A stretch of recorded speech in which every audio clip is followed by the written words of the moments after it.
CCTV समोर आल्यानं संतोष देशमुखांच्या हत्येत वाल्मिक कराडचा संबंध असल्याचं स्पष्ट झालेलं आहे। तो मी नव्हे म्हणणारे सीसीटीव्ही कॅमेऱ्यात चित्रित झाल्यानं आकाचा या हत्येच्या प्रकरणाशी असलेला संबंध स्पष्ट झाल्याचं भाजप आमदार सुरेश धस यांनी म्हटलेलं आहे। तर यामध्ये दिसणारा पीआय राजेश पाटील याला सहआरोपी करा, तसंच महाजन याला बडतर्फ करण्याची मागणी सुरेश धस यांनी केली आहे।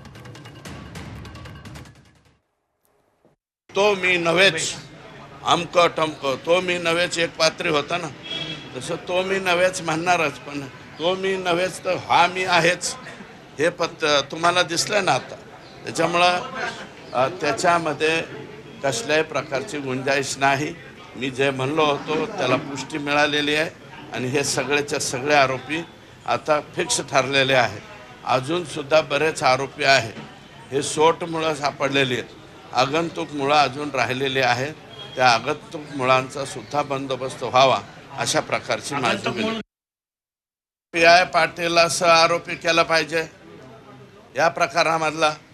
महाजन सस्पेंड झाले पाहिजे आणि जे गरजे ज्यांची जे खासदाराबद्दल ज्यांनी ट्विट केलं होतं अतिशय चुकीचं, त्या गरजेंना सस्पेंड करून त्यांना पुण्याला न पाठवता जे पुण्याला घेतलेले त्याच्याऐवजी त्यांना गडचिरोली किंवा चंद्रपूरला पाठवलं पाहिजे।